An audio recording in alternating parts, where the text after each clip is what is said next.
What's up YouTube, Aidan here. You are watching my barn conversion vlog. We are still going through planning, so we're sorting out other bits, and today we're going to sort out the foundation for the boundary wall. So I'll take you over and I'll quickly show you what I've done. I've dug the trench. I'm getting someone in to actually pour the concrete. The truck's booked in the afternoon at 1. They're going to come and do and sort out the steps and stuff. Literally because I have no idea what I'm doing, and it's something that I didn't really want to get wrong.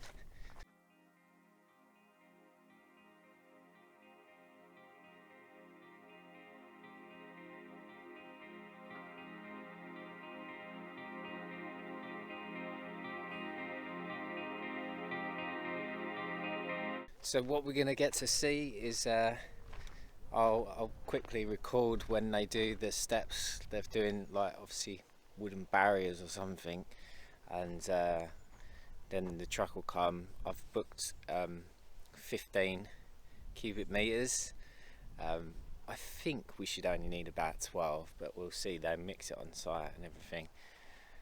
It's quite an expensive wall that maybe we shouldn't be doing now, and I'll show you the bricks and stuff. These are the bricks I'm going for. They're Hampton Raws. We're going to have a plinth on our side of the wall, and then they're going to be capped off with these at the top. It should look quite nice, should match the original wall. Oh, and I've also cleared this bit of land. This was like full of nettles and stuff, and there was a big mound of soil there. I cleared the back of the containers that was full of weeds, just so I had a bit more storage area, and I also cut the field down. Update on the thistles. It seems the weed killer thrust has worked somewhat. So hopefully they'll all be gone at some point. I'll show you like how they're dying. So it goes all yellow. It basically blocks some kind of protein thing maybe, and then the plant can't grow anymore. So with any luck that'll all be gone, and then Arthur can enjoy the field. It's 8:30. I'm going to open the gate, and then hopefully the builders will be here soon, and they'll get us cracking, and then I'll film what they've done and go from there. Just in case you was wondering why I was out of breath, I was pulling this electrical conduit from underneath that part of wall. It's quite heavy. It took quite a bit of time. I'm alright now. So the lads have just gone to get something to eat before the concrete pour. It is beaming hot now. So this is the trench for the wall.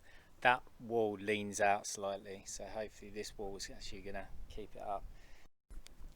So this is the way I'm doing it. So I'm trying to keep it off the top of there. The concrete's going to come up to here, so I can break this out afterwards without this concrete binding to it. It was a little bit unstable here and it was falling out. I understand that you have to dig down to solid grounds before you can do it. That's why I dug down to here. I've probably gone 100mm too deep. It's not exactly clear and straight on the grounds, but I don't have to get building inspectors round for this, and it's just a wall.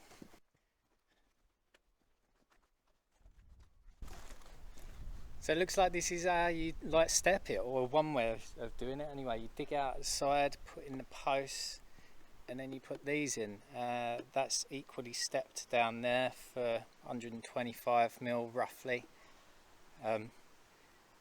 Ideally it should be the brick height, but it's just one of them things. I'll just my bricklayer's just gonna have to deal with it, isn't he? But this was just the easiest way to deal with it. So 1, 2, 3 steps. That bottom bit should go fine, shouldn't need any steps. The top bit should be fine as well. If you haven't got a laser, you just whack in some rebar, put in a straight edge with a level, go all the way around. done that before. When I done my loft conversion, I didn't have a laser to set out the steels, so I just put a load of screws across the joists and used the level all the way across, and it was bang on by the end of it, so that was alright. So there we go. I could have probably done this myself, but I kind of lost my confidence, and there's no way I'd be able to barrow stuff about on my own. So yeah, set me back a little bit of money, but that's the thing, if you haven't got someone around that you can bounce off and actually knows what they're doing, it's hard. I did have a couple of people offer to come and help me pour the concrete and barrow it out, but I don't know, I'm just going off of what I think, but I don't know. But just seeing this now, I reckon I could do it in the future. Not necessarily, well, I get better at a digger and I can do a straight trench, and it needs to be level at the bottom. I don't know.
That's the first pour done.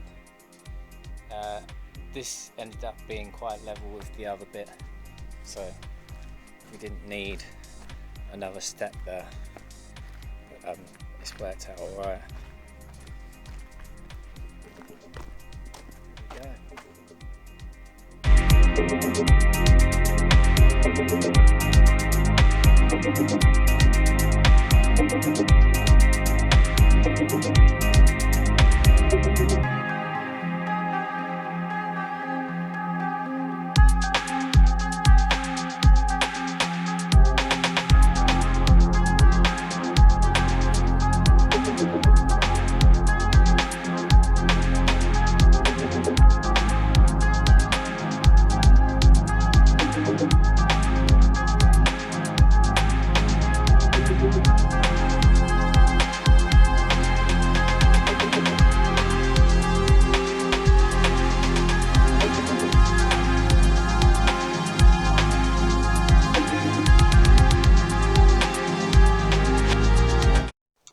It's beer o'clock. It's quite a late one because the delivery was late and everything, so the guys got off about 20 minutes or so ago.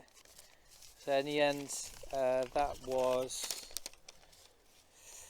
12.5 meters square, meters cubed in terms of concrete. Quite a lot of bloody concrete, but see, I said it was about 12, didn't I? So yeah, I've got that. I'll keep my receipt because I'm reclaiming the VAT. It's a self-build. I'll take you over in a second. I'll show you what's what. So here we go. That's trench fill. One engineering brick out, and then it'll be out of the ground. I'll just take it around.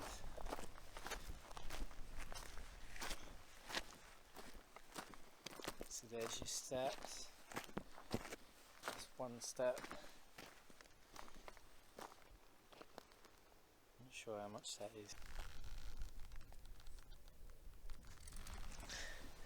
That's a 180 step.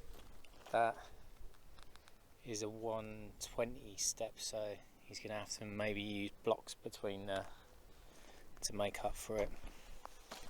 And this one ended up being nothing. That concrete needs to come out, so I didn't want it binding to this, so it's just shy of it. That's fine. So down this side I'm going to get the bricklayer to put in trench blocks, so that'll bring it up another 200mm. He doesn't know that I'm going to get him to do that, and hopefully he won't be charging me more. He's giving me a job price, but I'll stack the bricks out and stuff, keep it lower. So yeah, that's quite straightforward. And then when they was pouring the concrete, what you've got to bear in mind is obviously the concrete bloke, he does it day in, day out, probably for years. So they know exactly what to do, and they can say, right, we'll do this. So I assumed what they'd do is start down the bottom, do it a bit dry. This is what Matt said as well. And then do it wet up the top. But what he done is he done it a bit dry, and he kind of like dammed here and then done it wet here. He dammed here and then done wet there as well. So it looks like that's how they do it. And they're always quite helpful as well. Yeah. Just need that to dry off. I need to get all my materials together. Need to put in an order. And everything will be ready for the bricklayer if he ever turns up. I've run out of cold beer, so I'm on the wine. Even though I haven't really done that much today. But yeah. So labour wise, and a little bit of materials. So they wanted £400 for labour, £60 for materials.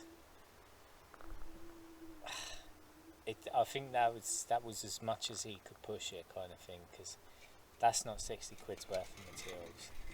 I'm not stupid, but I kind of like just let it slide. I don't mind paying a bit more. At the end of the day, they helped me out. I couldn't have done it by myself though. Well, could have done. Just need to have a bit more balls sometimes, don't I? So I'm just sorting out architect quotes, because obviously I got rid of the last one. One of them phoned me up today, and he had a good old chat with me yesterday, and today he's decided that he's not going to quote because he's too much of a faff, basically, taking over someone else's work. Not really. Anyway, I think I'll keep this one a little bit shorter. Easy editing. So, thanks for watching. See you later.